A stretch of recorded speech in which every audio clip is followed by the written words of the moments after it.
Hello बच्चों, आज की वर्कशीट जो है वो है 26 जुलाई 2021 के लिए कार्यपत्रक नंबर 9 विषय हम हिंदी और कक्षा 9वीं के लिए। और वर्कशीट है हमारा उपविषय है आज का उपसर्ग।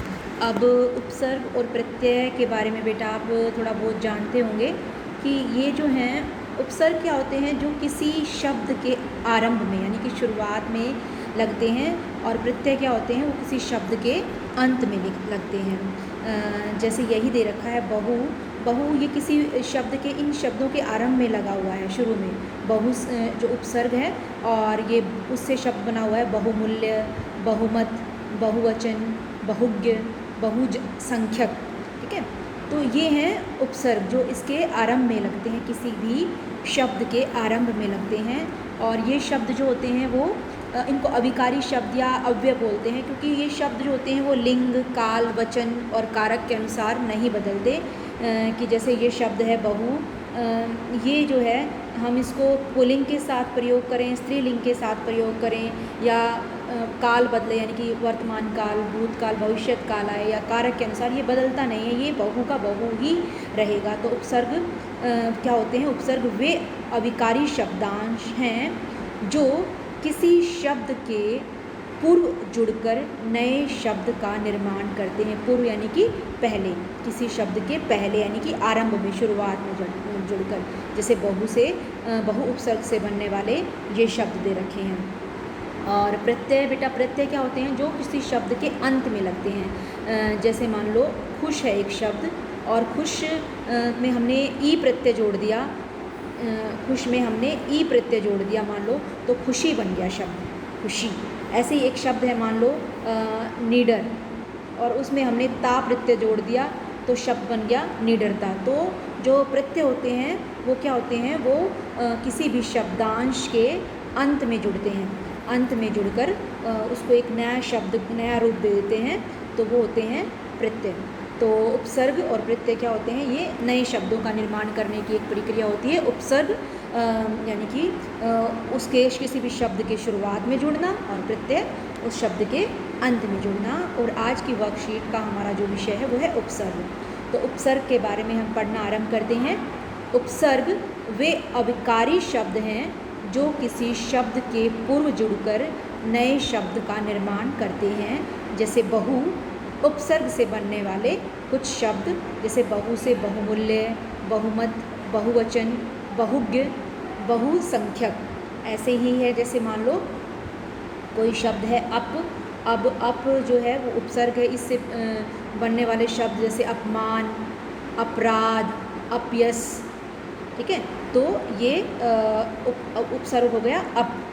तो उपसर्ग समझ में आ गया बच्चों? उपसर्ग होते हैं जो किसी शब्द के आरंभ में जुड़ते हैं और उस शब्द का अर्थ बदल देते हैं, या उस शब्द को एक विशेष अर्थ प्रदान कर देते हैं, वो उपसर्ग कहलाते हैं। अब आगे देखते हैं कि उपसर्गों का अलग से स्वतंत्र प्रयोग नहीं होता, अतः उनका कोई अलग अर्थ भी नहीं होता, पर शब्द निर्माण करने में वे अपना विशेष अर्थ देते हैं। यानी कि उनका कोई अलग से अर्थ नहीं होता और स्वतंत्र प्रयोग नहीं होता। जैसे ये शब्द था अप, है ना, हम इनका स्वतंत्र रूप से प्रयोग नहीं करते हैं। जैसे एक शब्द है सु, ये उपसर्ग है, ये किसी के साथ मिलता है तो सुरुचि, सुसंस्कार, तो सुयश, ये किसी शब्द के साथ तो मिलकर उसका अर्थ बन जाता है, लेकिन हम इसका खाली सु प्रयोग नहीं करते हैं, तो यानी कि अलग से स्वतंत्र रूप से प्रयोग नहीं करते हैं। अब ये आपको जो है प्रैक्टिस के लिए दिए हुए हैं कुछ शब्द। जैसे ये दिया हुआ है सुई, लगा लो, सु से बना रखा है सुविचार। ऐसे ही आप और शब्द बना सकते हो सु से, जो है अपना सोच के सु, जैसे सु से हमने बनाया ये सुविचार तो बना हुआ है, और हमने बनाया सुसंस्कार।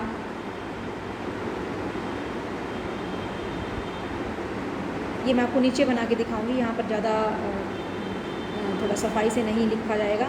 तो सु उपसर्ग है, इससे बनाया हुआ है सुविचार। ऐसे ही परि उपसर्ग है, परि से बनाया हुआ है परिजन। परिजन यानी कि हमारे परिवार के जन।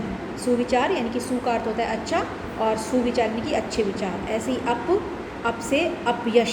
ठीक है, यानी कि यश का ये विलोम शब्द है, उल्टा शब्द है अपयश। ऐसे ही उप से बनाया हुआ है उपकार। ठीक है, ये जो शब्द हैं बीच में जो लिखे हुए हैं ये हमारे उपसर्ग शब्द हैं और इनसे हमें ये अलग अलग प्रकार के शब्द बना रखे हैं। और ये बेटा मैंने जो है आपके के लिए ये सोल्व कर रखे हैं। जैसे सु से बनने वाले हैं सुविचार, सुसंस्कार, सुरुचि, सुगठित, ये सु उपसर्ग से बनने वाले शब्द हैं। और इसमें मूल शब्द था विचार, संस्कार, रुचि, गठित और इनके आगे जो है सु उपसर्ग लगा दिया गया है, तो ये इनका अर्थ थोड़ा सा बदल गया। जैसे विचार का अर्थ होता है विचार करना, विचार मतलब कि थॉट्स, सोच, है ना। तो अब सुविचार यानी कि अच्छे विचार, सुसंस्कार अच्छे संस्कार, सुरुचि यानी कि अच्छी रुचि, अच्छी पसंद, कोई सुगठित अच्छे से गठित। ऐसे ही परि उपसर्ग है और उससे बनने वाले शब्द हैं परिजन। ऐसे ही पर्यावरण, जैसे पर्यावरण भी परि जमा आवरण, आवरण मूल शब्द है, इसके आगे अगर हम परि उपसर्ग लगा देते हैं तो शब्द बनता है पर्यावरण। ऐसे ही परि और पूर्ण परिपूर्ण, परि और हास परिहास करना यानी कि किसी का मजाक करना।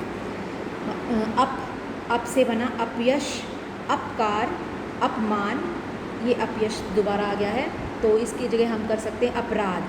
ठीक है, अपराध। ठीक है, ऐसे ही उप से है उपकार, उपहास, ठीक है, उपसंहार और उपनाम। ठीक है, ये उपमान उपनाम है, उपनाम। तो ये थी आज की वर्कशीट उपसर्ग के बारे में।